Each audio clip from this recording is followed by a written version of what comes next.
Hello again, everybody. Welcome to the Retro Monster Truck Review. My name is Josh Rhodes. I want to say thank you to everybody, by the way, for all the well wishes last week. I was not feeling good, could not put an episode together. I apologize for that, guys. But hey, this week we're back, and we're back in a strong way. This is Columbus 1988 that we're covering this week, and I got to tell you, it's one of the wildest weekends of racing that we've ever covered on this podcast. As always, thank you guys so much for the support here on YouTube, as well as Spotify, iTunes, and every podcast platform that we're available on. Please remember to like, comment, and subscribe to the channel if you're listening. We hope you all enjoy this week's episode, Columbus 1988, race number 1. Next week will be race number 2. Hope you all enjoy this.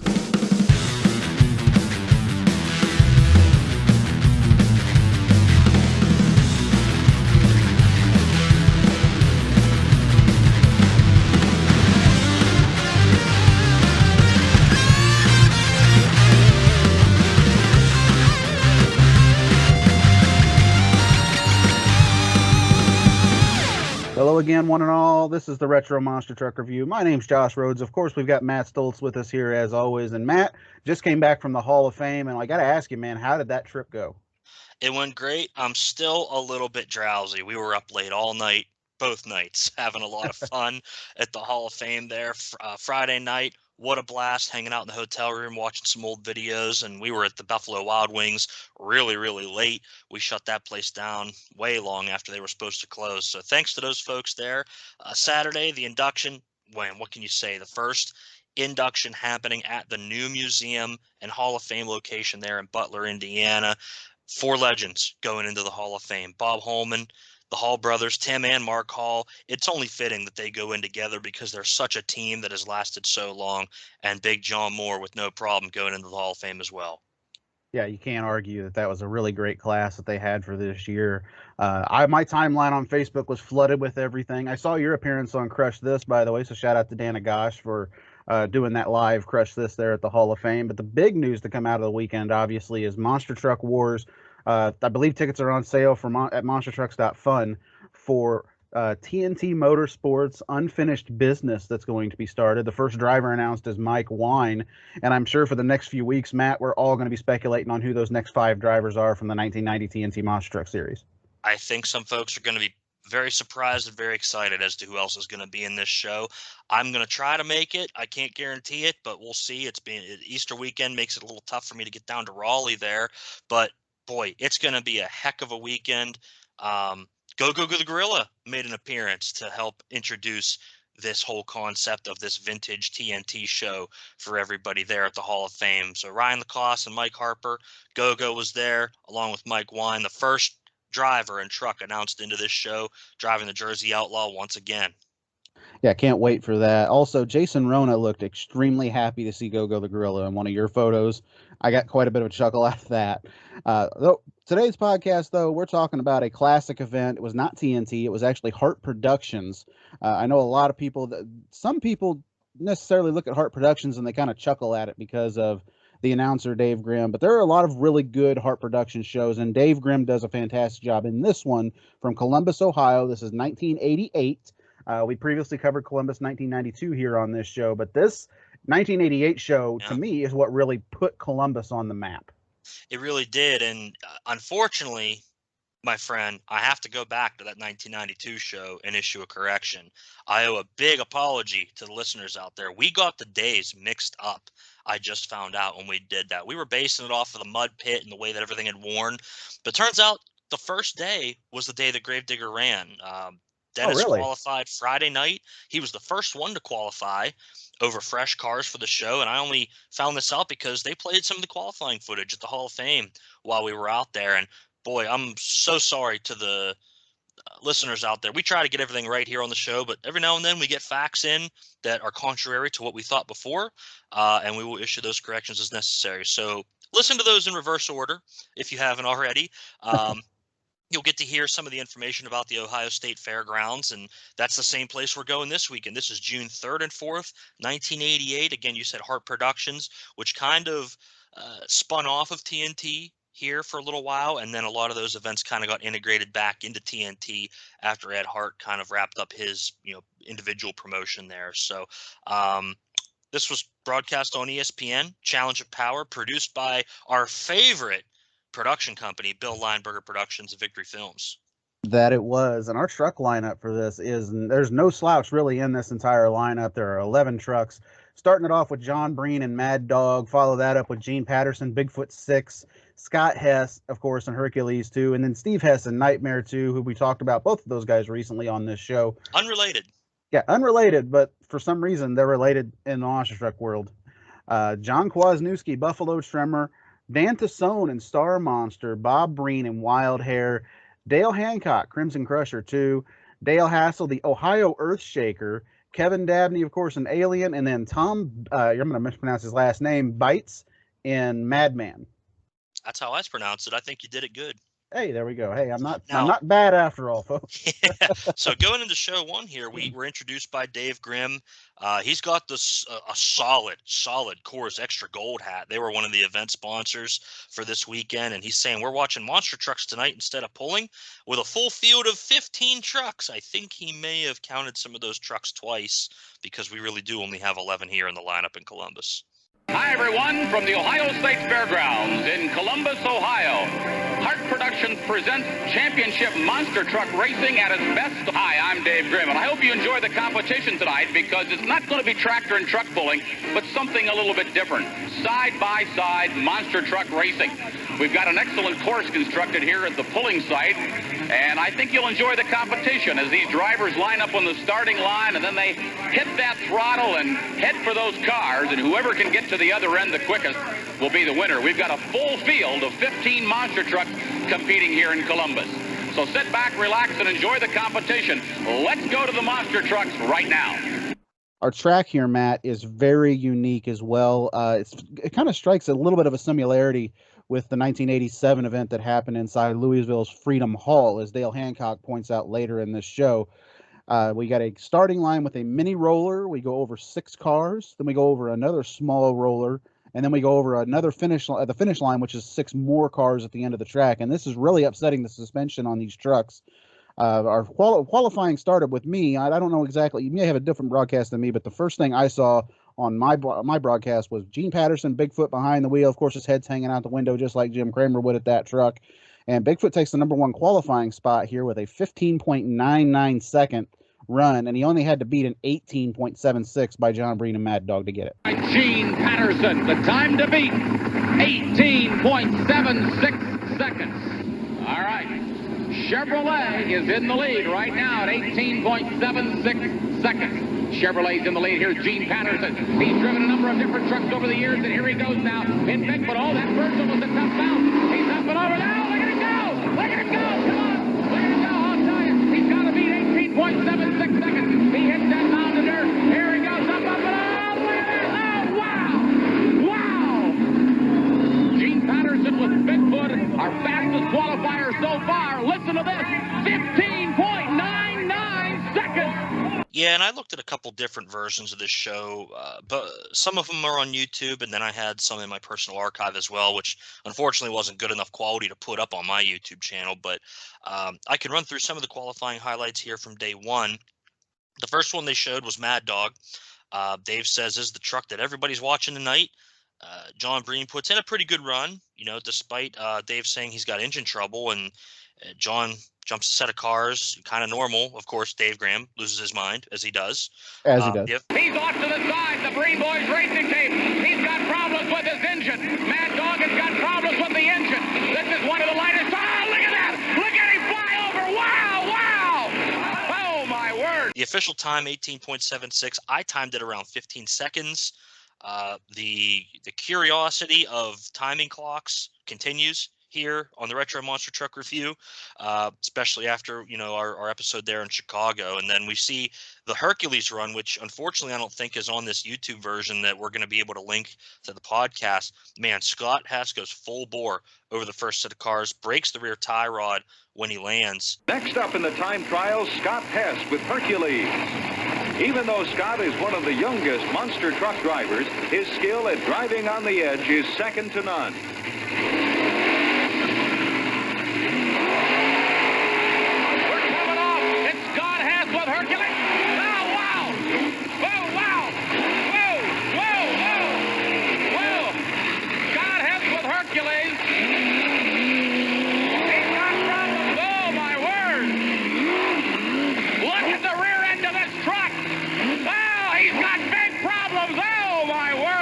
trying to keep the truck straight, and then he loses drive up onto the second set. It's a true Scott Hess run. Dave says he's turned himself inside out. What I'm interested to see, and I think I can't remember, it might be the Mr. Bones YouTube channel was the one that I watched for this very first segment, which is segmented on YouTube, but it's worth taking a look at as well, just to see how far Scott's hanging out of the truck, out the driver's window. I mean, he puts Kramer and Dave Wysorick to shame with the thing completely up on the nose. It looks like it's going over, and Scott just, no-sells it. He stands in it, drives it back down, breaks the tie rod, and then we kind of pick up back to where you mentioned with Bigfoot. And what I like here is that Dave Grimm mentions that Gene's driven other trucks over the years prior. Yeah. And Gene, obviously no stranger to monster trucks, even by this point. He had been working with the Stomper Bully team for a little while before he went over to the Bigfoot machine. He also worked with the Breens for a little while before this as well. So, again, Gene Patterson, no stranger to monster trucks. And here he's actually driving, at this time, I would consider it probably the #1 truck in the Bigfoot stable, as they did just finish Bigfoot number 7. 7 is off out on, I believe, in the West Coast, filming Roadhouse and doing some other shows out that way. While Gene is here representing with Bigfoot number 6, which is probably, again, the #1 truck on the Bigfoot market right now. Really, in terms of the touring trucks, 7 isn't really doing much racing yet. Jim's doing some exhibitions and other things as they're heading out to film Roadhouse, and I don't have the exact dates of when they were doing that, but it was sometime during that summer of '88. So Gene gets the keys to number 6. Really the top touring truck, in my opinion, at that time. I think the best looking Bigfoot combination we ever had, with the stripes on the wheels, the long roll bar. The thing's just absolutely beautiful. I think this is one of Gene's first weekends driving, if not his first weekend driving. So it's going to be an interesting shot. He does take top qualifier. I timed him pretty close to Mad Dog. I'm not sure who was exactly quicker. I wasn't being that scientific with it, but definitely not 3 seconds faster than Mad Dog. But we'll go ahead and give Gene the TQ spot no matter what. Exactly. And Gene has a very smooth run. I'll point that out as well. Bigfoot. It is smooth. Point A to point B. Very nice pass by Gene Patterson. As we head into round number 1 here, Nightmare 2. Steve Hess behind the wheel, going to be taking on Buffalo Tremor. Nightmare is in the near lane. Well, in the far lane, we've got the Tremor. Nightmare has the obvious hole shot here on Tremor and is to the cars before Tremor can even reach them. Lots of bouncing, though, out of the rear of the Nightmare machine. The truck veers a little bit to the left, but Hess straightens it out. We see something and that is something that we'd see throughout the entire weekend, too. Guys kind of veering to the left or veering to the right, whichever lane they were in. And I think they were trying to cheat that second roller hill just a little bit. What do you think? Man, that first shot on that first hill, I think, is what really started rattling the guys up, because these leaf spring trucks are going over that real short little, it's hard to even call it a roller. It's more of like a speed bump, because the trucks go over it with the front axle, then over it with the rear axle. That's what starts getting the trucks out of shape right from the get-go here, and it brings a nice challenge throughout the rest of the course. Yeah, that it does. And these trucks, a lot of these trucks you're going to see are bouncing really heavily after that hill. They're bouncing from nose to rear, up to the cars. They land on the cars, and then that bounce kind of continues down that straightaway. And that's what happens here I think it happens mostly to Buffalo Tremor.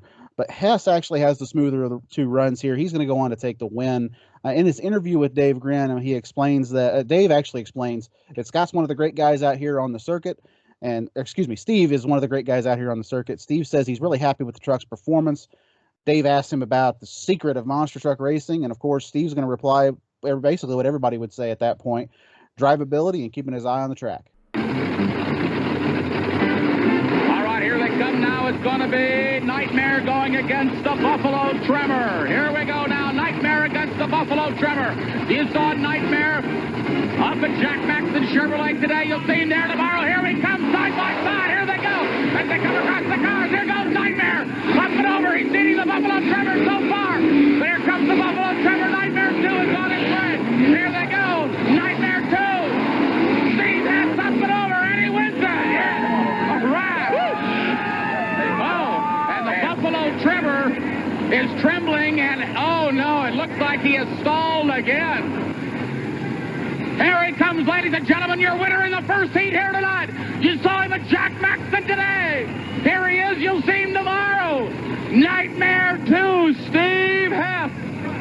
Unbelievable. We're going to get a talk with Steve Hess, the driver, as he climbs down out of the truck. one of the great guys in all of monster truck racing, Steve Hess. And Steve, congratulations. A good run here tonight. It looked like you had to be pleased with that one. Yeah, it felt real good. The truck's working pretty good tonight. We're looking to go on up the line. Is there a secret to monster truck racing? It's the drivability of it, trying to keep an eye on the track and watching what's going on. Okay, good luck. Thank you. That's right. You know, you got to keep an eye on those changing track conditions, especially the crush cars, because we're driving pretty much the whole way across these cars, and they're getting mashed down more and more every run. But we see how they're landing. You know, we've got 2 6-car jumps here. That first set of cars, they're kind of landing in the middle of it, and that last car is not totally getting crushed down the whole way. It's kind of throwing the trucks back up in the air. So you do have to pay attention to that kind of stuff. You're not going to be able to just blow through that last car unless you really get a big run over that first set of cars. Exactly. And we should state, too, this track, it's the roller hill, and then it's almost immediately a set of cars. They don't have enough time or speed built up to really try and clear that set of cars as they do the second set of cars. They've got that roller hill there. They've got enough time to build up speed to kind of ride over the top of that roller hill versus the starting line roller hill where they're hitting it and their front tires are launching into the air. It's not a really good setup at the start for these trucks, but by the finish, they're going really fast. Yeah, and we'll see the speed continue to increase throughout the night. These first round races, they're still kind of feeling the track out. It's only their second time down after qualifying, so they're kind of figuring things out. The track's, I'd say, still very rough, given that the crush cars are kind of inconsistent at this point. Exactly. Our next race, though, right here, Star Monster and Wild Hair. Brief history on Star Monster to this point. Late 1987, this truck literally broke in half in Hamburg. Right at about the transfer case, this chassis snaps and the tires actually pushed in on each other. At that time, it was simply known as Star Truck. So by this point, this truck has been rebuilt, has a brand new name on the side, a nice flat black paint scheme that looks amazing on this truck. A rebuild for the better here for the Star Monster. I love the way the truck looks as well. The first time I saw this truck was when I was about 5 years old, and I got the 1990 set of classic trading cards, and that truck just looked so cool with the bed cover that kind of came off of the cab, the artwork, the little short wheelbase on the Star Monster. I just love this current configuration of the truck. Yeah, who couldn't? I mean, it's very simply done, but it pops versus the Star Truck, which was basically just a truck at that point. Danny Stone had not built the Star Monster yet. He probably had the idea in his head, and when the truck finally broke in half, he was like, well, I guess I can go ahead and do what I want, and he finally did, and man, I got to tell you, the finished product was great. Wild Hair is going to be in your near lane, and Star Monster is going to be in the far lane, and of course, we get a famous quote from Dave Grimm right before they go, the flags are up, we're ready to go racing. That's it. It's one of the many sound bites we're going to get out of Dave Grimm throughout this Columbus weekend. Star Monster leaves the line that he has some really bad front to rear bouncing, as we talked about in the previous race. Tassone leads Breen until they drop off the cars. Breen starts to pull ahead in no man's land and really stretch it out over that second mini roller hill that they have right here. It's still a very close race between these guys, though, Matt. I mean, Breen is barely to the first set of cars. Breen is barely to the first set of cars. He launches straight over them while Tassone hits them and jumps up, whereas Breen bounces forward, is the point I was trying to get across. Tassone hits them, bounces up into the air. Breen jumps forward.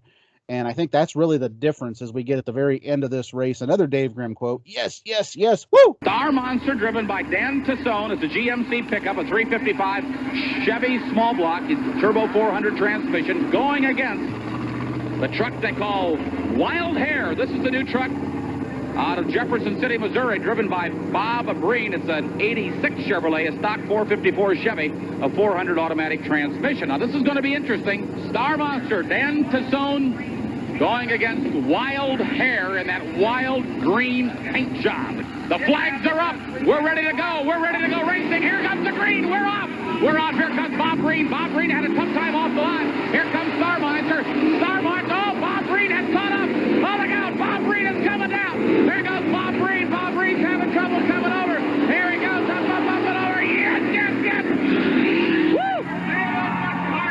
Whoa. Wild Hair comes from behind to edge out Star Monster in a photo finish. Yeah.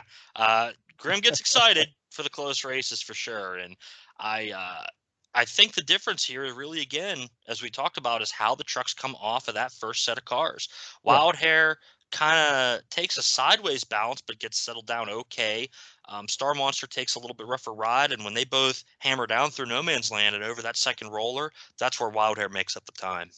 Exactly. And I got to tell you, Wild Hair makes up a lot of time here. He's going to end up getting the win in a photo finish. And they show the end of this after a replay. And you see he's bouncing over the last car, whereas Tassone has got his front tires still on the last car.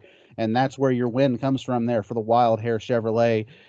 Believe it or not, Matt, as I was doing a little bit of research for this, I believe in the second day, they actually say that this is the only second weekend out for Bob Breen and Wild Hair. Yeah, the Wild Hair truck's pretty new at this point. They had just finished it. It was kind of the new idea from the Breen Boys, the rear engine, and the truck would continue to improve in performance throughout the next year until they ended up having to put that junkyard engine in it, and then the truck kind of leveled off a bit. But man, the Wild Hair is a very underrated truck from this era, in my opinion. The thing ran better than people give it credit for a lot of the time. Hey, that it did. I mean, a little bit later in this truck's life, it's going to go out and heads up, straight up beat USA 1, which is one of the most powerful trucks on the circuit at the time. Breen says this was a good race, though. It was a little bit of a revenge for 2 weeks prior in Allentown when Tassone blowed his doors off, according to Breen. Yeah, and Allentown was that similar style track where you have the hill, the cars, another hill, more cars. So Ed Hart kind of working a consistent look at these fair shows throughout the summer. Mad Dog and Hercules up next here. Hercules is basically untested, after that first pass that it made in qualifying. Kind of a bad seating, though, for him. He's going to be taking on the second quick qualifier. Yeah, and we know that John Breen has one of the first monster trucks that's purposely built for racing. We're thinking here, June of '88. We're only, 2 months into the first Renegades Points series, and monster truck racing is still a pretty novel thing. And these guys are really seeing that this is the way of the future in terms of going into these points type racing and competitive motorsport side of monster trucks.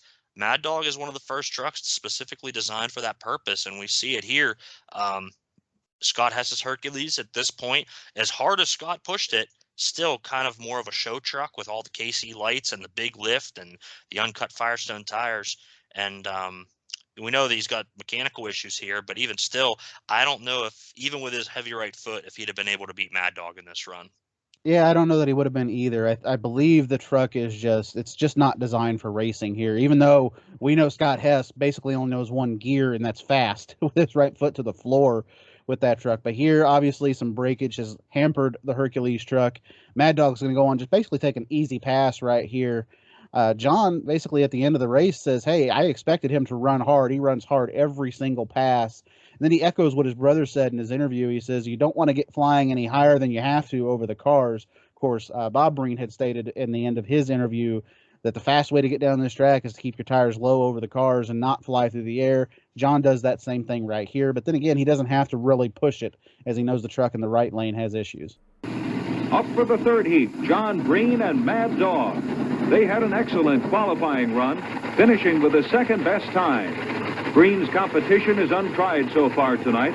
Scott Hess broke a tie rod on Hercules during the trials and hasn't had a chance to show us his Here stuff. we come now. It's going to be Hercules 2, driven by Scott Hess, an 87 Chevrolet against Mad Dog John Breen, 86 Chevrolet Blazer. Here they go. Here they come. Look at this. Look at this. John Breen is on it. John Breen is on it. We've got problems down there with Scott Hess. Here comes John Breen, Chevrolet, Mad Dog up and over. An easy run, an easy win, and Hercules, Scott Hess, is saying, folks, I broke my tie rod earlier, and I just don't think it'll hold together. Well, John Breen has become one of the world's most popular monster truck drivers. And, John, that was really no contest out there. Did you expect that? No, he runs hard every time he runs, and I expected him to be right there with me. All right, now what's the secret to making good runs in monster truck racing? Do you want to leap way high over the cars? No, you don't. You want to just hit them and go straight across them. You don't ever want to get high any higher than you have to. Who do you think's going to be in the finals? Oh, I don't know. There's 2 or 3 up there, real good trucks. John Breen hopes that he's in the finals. I tell you, one of the toughest and the best here in Columbus. That's how you do it. And getting over the cars quickly. At this point, you're not jumping the cars completely, so it's almost faster if you can just kind of get on top of them and accelerate across the tops. They're kind of doing a hybrid here with Mad Dog. He's hitting him as hard as he can, but still staying low and getting the job done. Krimson Krusher and the Ohio Earthshaker right here. Krimson Krusher, Dale Hancock.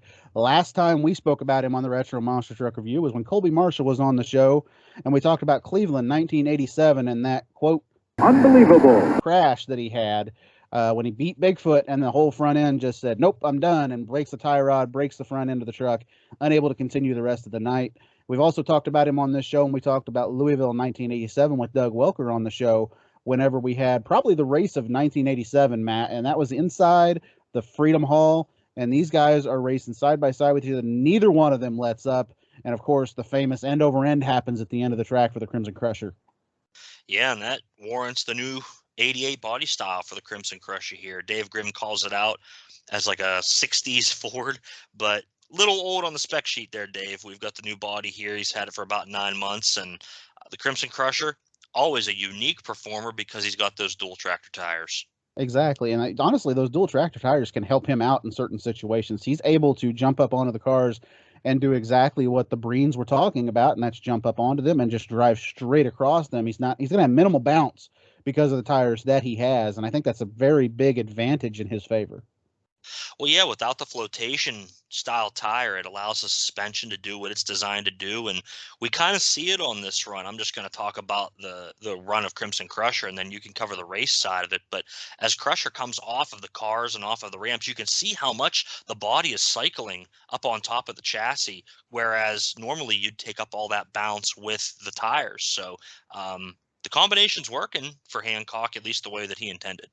It's a little bit probably a rougher ride for him, but it's working for him to get down from point A to point B on the track. In the other lane, the Ohio Earthshaker, I got to tell you, when I saw this truck, I was like, man, that looks like a 79 Ford Bronco. Guess what it was? A 79 Ford Bronco.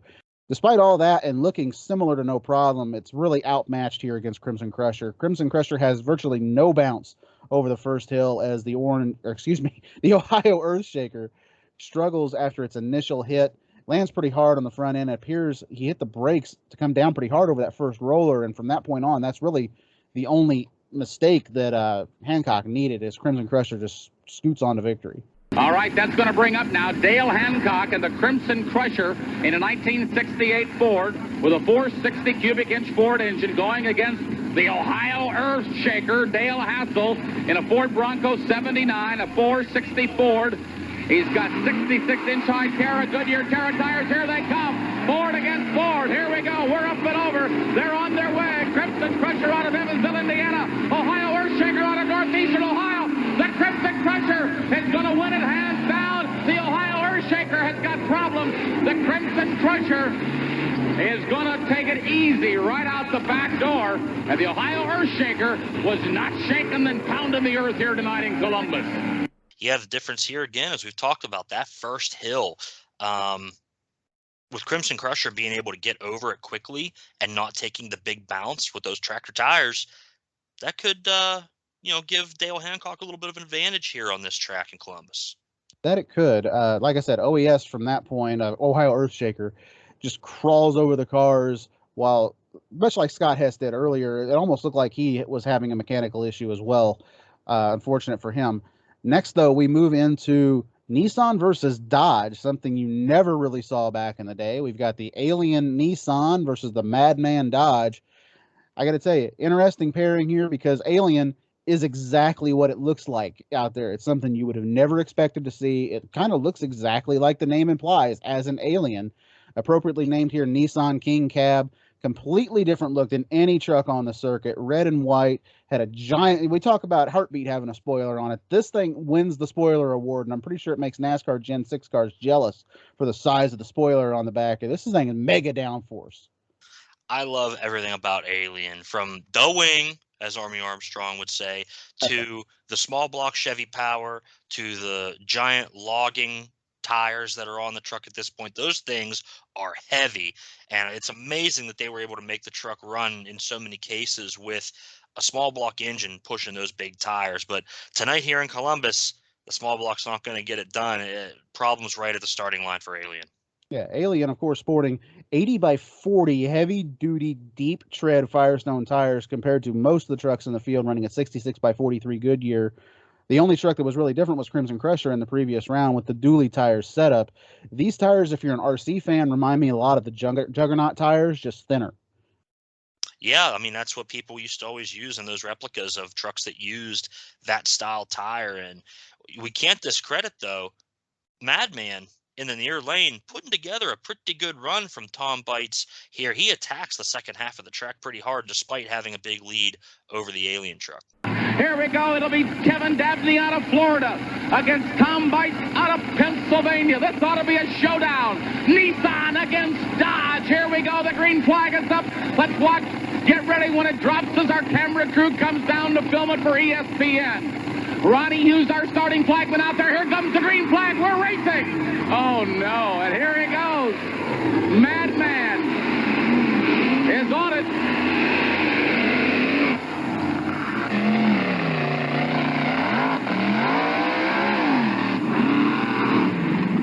Alien stalls on the starting line, and Madman will take the easy win. Tom Bites, you got to be a happy guy. Congratulations. We're getting better all the time. We've been working a lot of bugs out of the truck, but I think we're going to do it. All right, you got off to a real good start. The run was much smoother, and I've seen you race in the last couple of weeks, and you're shaking a lot of those bugs out of it. Congratulations. Yeah, I broke my wrist 2 weeks ago and everything, and I'm trying awful hard. I can do it. Is that affecting your driving here tonight? It was the first run because I didn't know if the truck was going to do the same thing to me. Good luck. Okay, thank you. Yeah, Alien, it seems like it's having either transmission issues or the engine. It's just something's not working in the drivetrain. I want to say it's transmission issues with the way that Dabney is revving this thing to the moon down the track here. I got to tell you, though, Madman looked extremely smooth. Probably second best run of the night, I would say. Second only to Bigfoot. He was moving pretty good. Now, he does back off a little bit here over the second set of cars as he's just coming to the finish. I think he may have looked over and seen he had the win. But up until that point, he was hammered down and looking good. The tires were absorbing a lot of those smaller hits that were upsetting some of the other trucks. Before we go to the next race, I have to say there's two quotes on the Alien truck that still make me laugh. The front bumper says, "Best of both worlds," and the rear, "A force from another world." I love that part of that truck. It just adds a little bit more to it. It's good stuff. And the Alien, the Dabneys always had that. Individual look was the word I was looking for. You know, never looked like anything else out there. I think that wing was just a racer back that they turned around and kind of put on the back of the bed. But hey, they made it work for so many years. And the coolest thing about the production is this show, as we go to commercial, we find out that I think this is where Marlon Cox did his internship as the graphics guy for Challenge of Power, because it says stay tuned for more Challenge of Power here on ESPN. I see what you did there. He's the man. Round 2 is going to set right here. And when we go to round 2, we have a big weather change. It's now nighttime out here. And how do we set off the night? We go into Nightmare versus Wildhair. Nightmare is going to be in the far lane. Wildhair is going to be in your near lane. Much like the race against Star Monster here, Wildhair leaves the line a little slow, and Hess is out on him. But by the time they get to the end of the first set of cars, they're dead even as they head over towards that second mini roller hill. Breen actually, if you watch the footage of this, Breen actually makes an abrupt turn and almost completely misses the roller hill. Well, Nightmare doesn't. Nightmare doesn't. He hits it and then hits the second set of cars with both front tires. It doesn't hit the second set with both front tires. So you could almost declare that they both had a penalty, even though I doubt they were really counting penalties at this race. Yeah, the huge bounce from Wildhair off this first set of cars is the big thing that happens here early because Breen's trying to make up time. You can see the front steering's a little wonky. Something's not right with it. And from what I can tell, he may have just clipped it with the right side tires, that second roller, but he's basically completely out of the lane at that point. He gets it reeled back in to hit that second set of cars.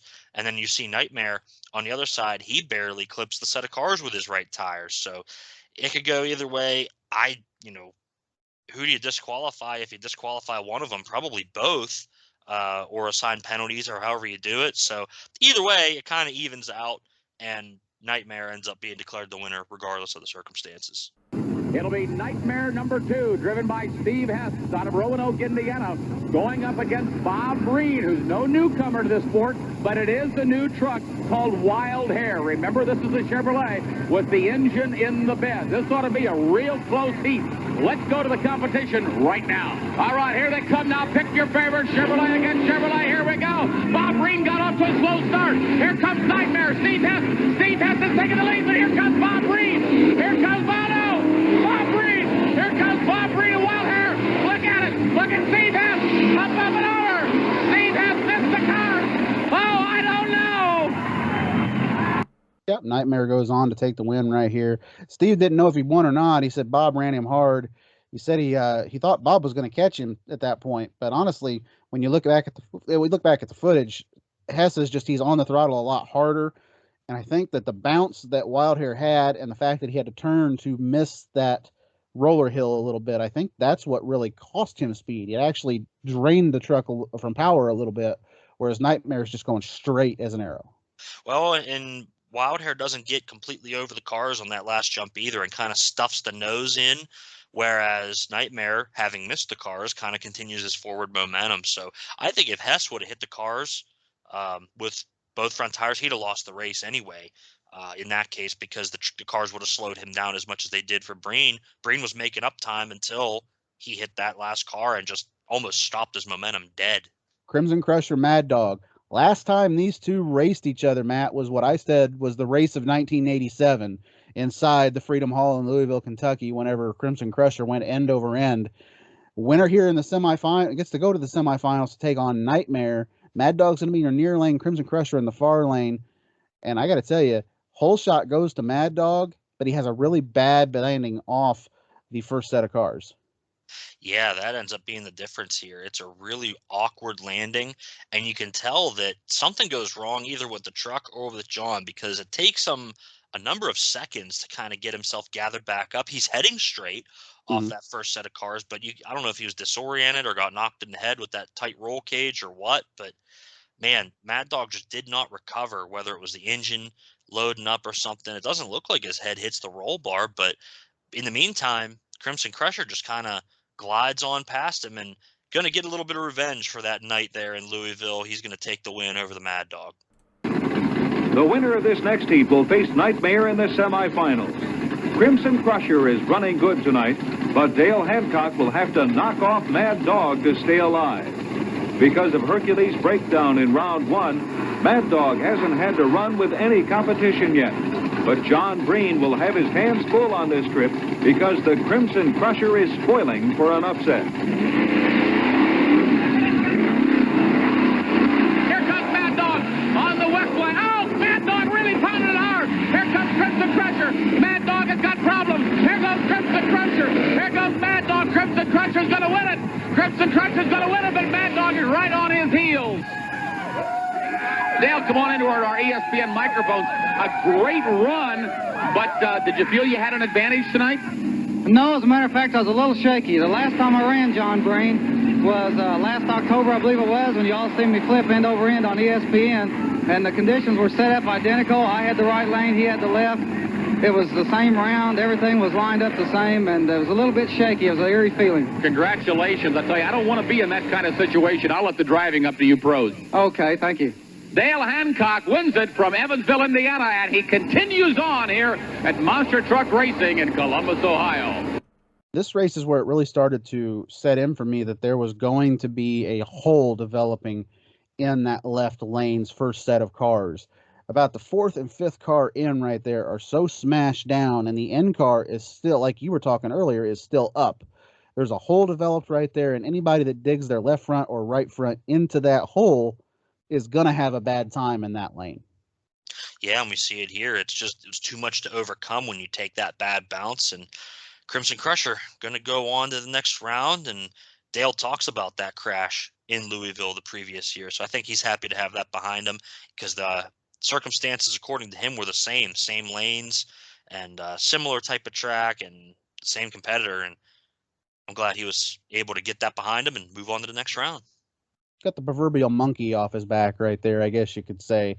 He describes it as an eerie feeling, having a similar track with the same truck that he raced against, and the same truck that, basically the same track that he raced on before with that accident. A very eerie feeling. They were in the same lanes as well. That was the other part of it that had to make it eerie for him. As we move on to our next race, though, Bigfoot and Madman. Like I said earlier, Madman probably had the second best run of the night other than Patterson. But now he's got to prove it that he's really a really fast competitor here, because now he's got the fastest guy on the track right now is Gene Patterson's Bigfoot. I love the camera that they focus on here, right here, Matt. They focus straight on Bigfoot as they've got the flagman right there. Then he waves the flag. Bigfoot leaves. Then we cut back wide, and we see Bigfoot easily gets the whole shot and starts pulling away right away on Madman. Not the smoothest pass, though, this time around for Madman, though, as the truck noses into those cars, and from that point on, race is over. On the starting line right now, Bigfoot against Madman. Remember, anything can happen. Bigfoot certainly got to be the popular truck here tonight, the guy that should take the win. But remember, anything can go wrong on the track. Here they come off the line. Here comes Bigfoot on the east track. Madman is flying to the air. Madman has got control problems. Bigfoot driven by Gene Patterson. Gene Patterson makes it look easy. Oh! Madman and Gene Patterson going head to head. And Gene Patterson, as you take off your helmet, and they give you a big round of applause here in Columbus, Ohio. Congratulations. Thank you very much, Dave. All right, as you left the line, explain your run as we watch it here on television. Well, I kind of went on ahead up to the line and psyched his lane out, and he come out of the hole real fast and tried to beat me and got up in the air. That first hump is real terrible. Very confident driver from St. Louis, Missouri, driving Bigfoot 6, Gene Patterson. It's that fifth car, next to the last car. He just sticks the front end there, and the truck almost stops dead, punches the front end way back up into the air, and then lands on the last car. And by that point, Patterson's gone in the other lane. He kind of pushes it a little hard, even throughout the rest of the course. He sends it over the last set of cars, pretty much clears the whole stack, and we go then to the mid-zone shot there and see Madman coming over the second set to finish, as Patterson's already stopped at the other end of the track. Gene waves to the fans, and Dave Grimm says basically the first jump is really terrible. Amazing that Gene could see what was happening, too. In his interview, he says he could see what was going on with Madman in the other lane. I wonder why. His head's hanging about 6 feet out the window. Yeah, Gene kind of says he was playing a little mind games with Tom there and kind of forced him into a mistake, trying to push him too hard into that first set of cars, and it worked for him. Yeah, definitely worked for him. To be fair, though, I don't know that Madman was going to have the same kind of run that it did the round before anyway, because Madman had the advantage of running that lane before there was a really bad hole right there. Yeah, I mean, it's looking like the right lane's the place to be at this point. If you're in that left lane, you've got to find a way to get over the cars without falling into that hole, or try to clear the whole stack, whether you try to get onto the cars and drive across the tops, maybe. I'm not sure what the best strategy is to kind of make that left lane work, but we'll see if it is any different here in the next heat between Star Monster and Alien. Interesting pair right here, too. Fast Loser versus Fast Loser. When was the last time you saw that? It's been a minute. I can't pull any off the top of my head. Interesting that both trucks are reinserted in the bracket here as Fast Losers. They end up racing each other. Alien's going to be in the near lane. Star Monster's going to be in the far lane. Star Monster gets the jump. Alien leaves a little quicker this time, but more trouble off the line.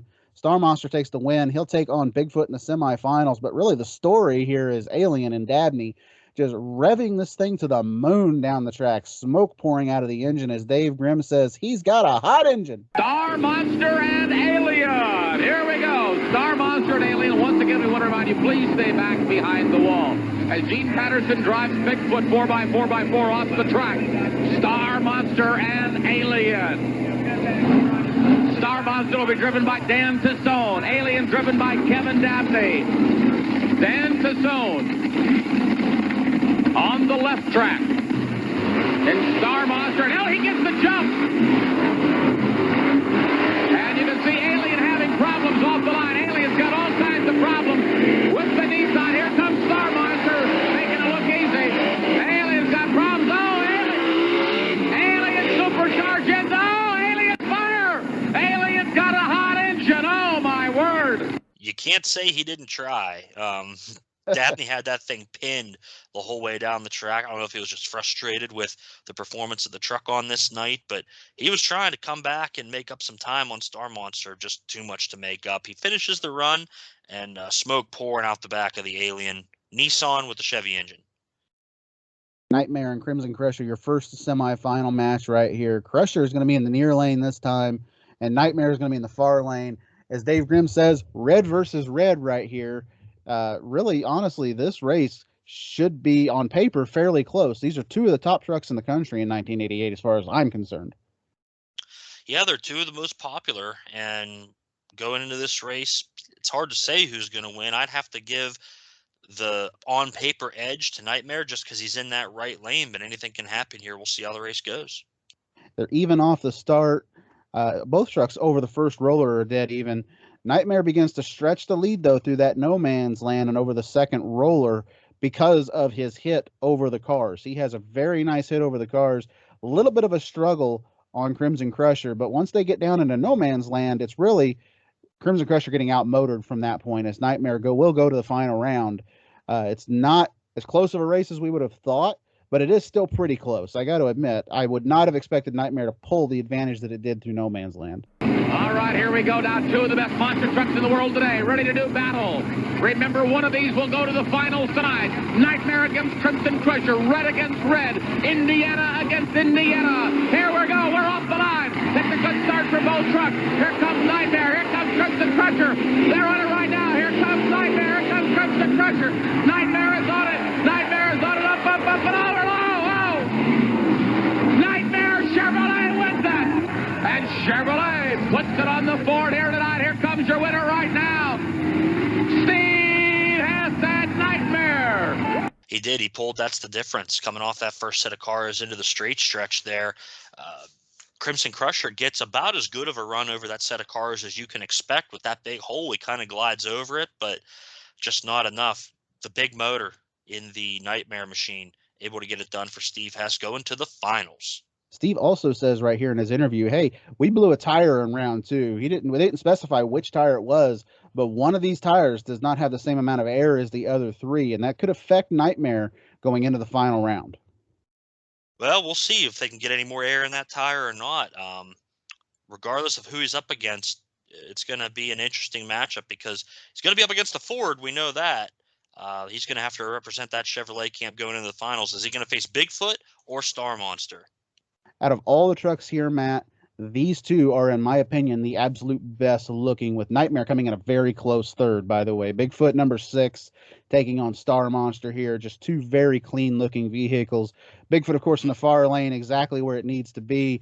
Star Monster's in the near lane. Star Monster has an issue with the front and rear bounce again.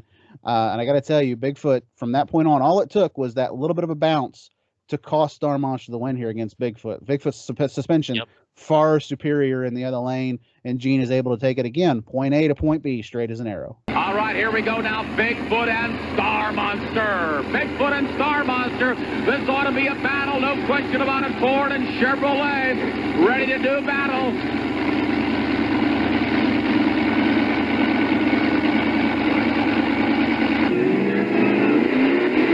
We're racing, here they come now. Bigfoot again to go against Star Monster. Star Monster's got problems. Here it comes, though. Here it comes. There goes Bigfoot. Bigfoot up and over the car. It looks so smooth.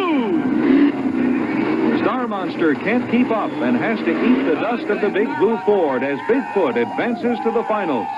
Straight as an arrow, and kind of has the rear steer kicked a little bit over that second set of cars. And Star Monster kind of gets through that first set of cars a little rough, but maintains his forward momentum at least. The difference just too smooth on the other side for Patterson and Bigfoot. He's going to the finals up against Nightmare. And the reason why those trucks look so good, it's them stripes in the wheels, man. They just bring the whole look together. Yeah, I agree. I can't deny it. It's one of the more unique things that sets those trucks off from everybody else here. But speaking of two trucks that look fantastic, Bigfoot and Nightmare. Bigfoot, obviously, final round. He's number one qualifier. Of course, he's going to take that far lane. He's going to kick Nightmare over to the near lane.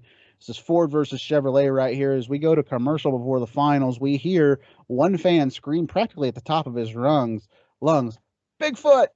I thought it was funny. Before they go to commercial, you just hear this guy scream.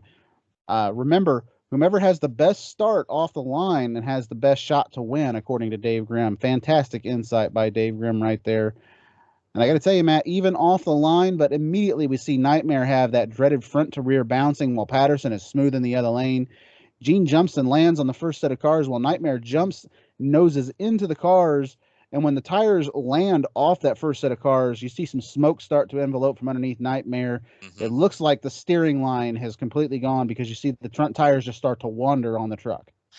The left lane gremlins and that big set of cars gets him again. Nightmare trying to hang with Bigfoot over that first set, and you see the front end roar up like a bear, hit that hole in the cars, and it was pretty much all over at that point. You could see Hess try to gather it up and head for that second set, but it's just not working. The steering has gone away on Nightmare Chevrolet.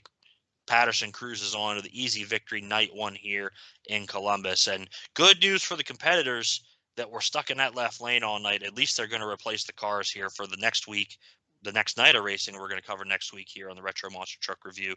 You're going to want to keep an eye on that because a few drivers are going to shake hands with danger. It ought to be one real close battle. Remember that whoever gets the best start off the line has the best shot to win. Here we go now, the finals tonight from Columbus, Ohio.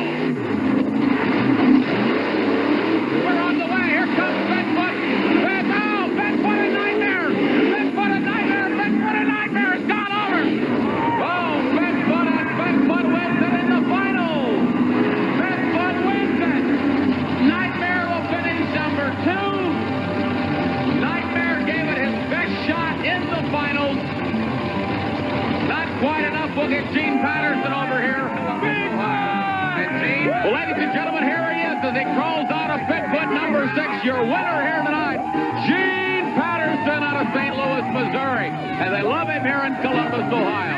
And Gene, I tell you, just a tremendous run tonight. You came right back after the semifinal run, went right back into the finals. You didn't waste any time. Was there some strategy behind that? Were you excited? Did you want to go right now? Well, the truck was getting kind of warm, and we wanted to just come right back and race. Might as well get it over with. Okay, well, what do you mean, get it over with? Well, the truck's getting real hot, and this type of competition, when you run back-to-back like that, by the time it takes to cool down, it seems like it gets hotter if it's cooling down than if you just go run. Okay, and your competition from Indiana, Steve Hess, was tough. He gave me a real good run. It's probably one of the hardest runs tonight. You both got off the line very quickly, and I think that's where a lot of the guys lost it tonight, was on the starting line. And then he got up high in the air and had some problems. But every weekend, it just keeps getting tougher and tougher all the time.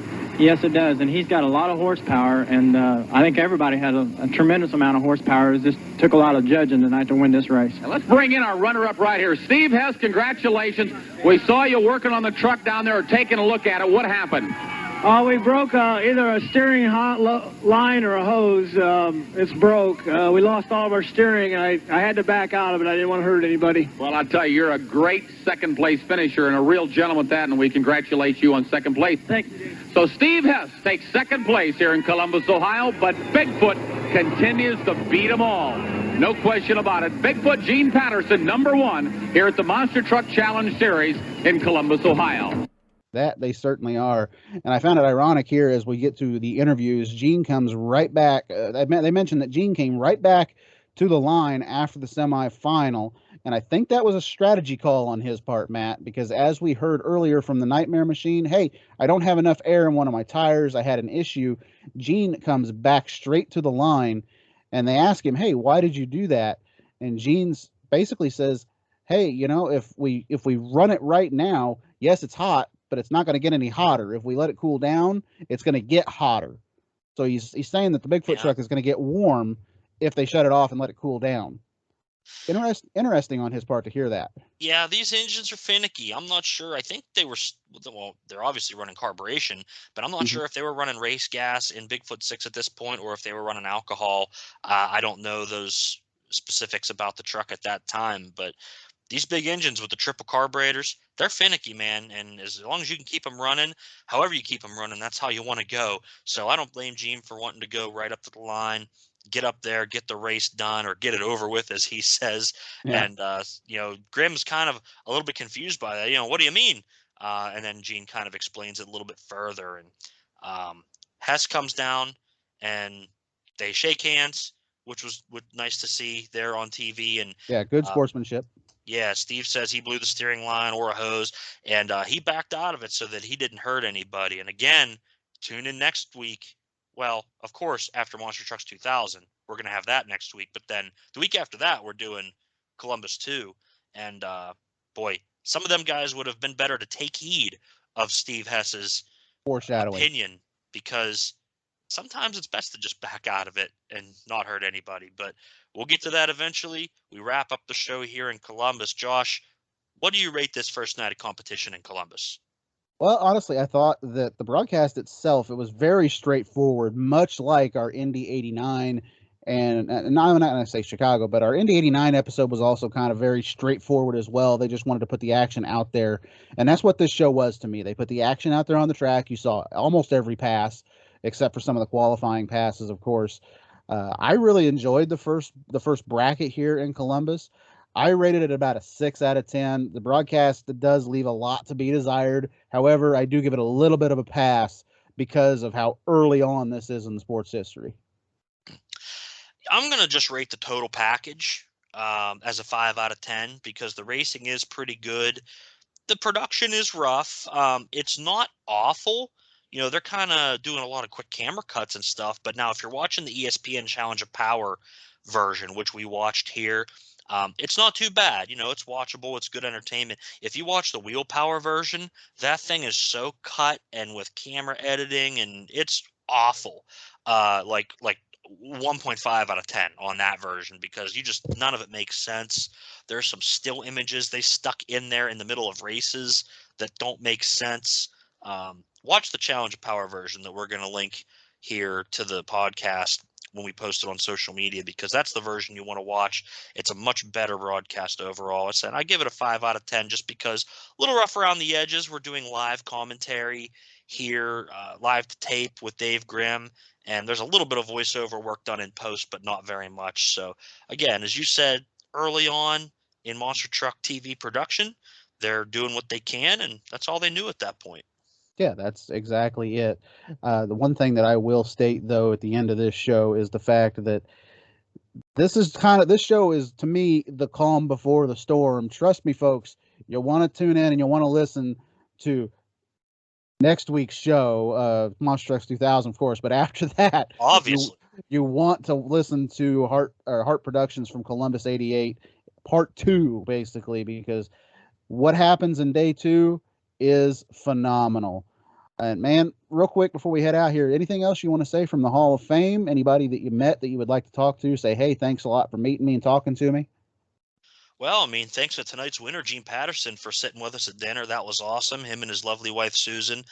They were great people. Great to have dinner with there at the Hall of Fame. We were at the J Concepts table with Jason and Fred. Thank them as well for sponsoring the event and getting me a close seat there at the dinner table. So we appreciate that. My buddy Chris Uhas, thank you for driving me out there. We used the company car, and hey, you saved us a lot of gas money. So it was a great weekend all along. Got some good new stuff for the collection.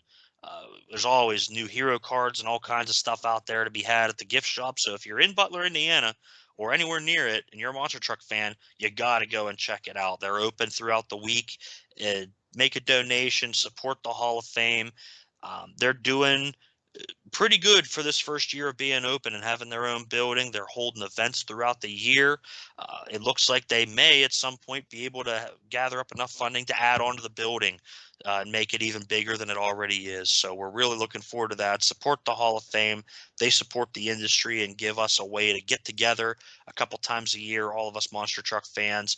And man, we got to get you up to that place, my friend. It's unlike anything you've ever seen. Yeah, I want to get up there. Trust me, I do. I unfortunately hadn't missed this year.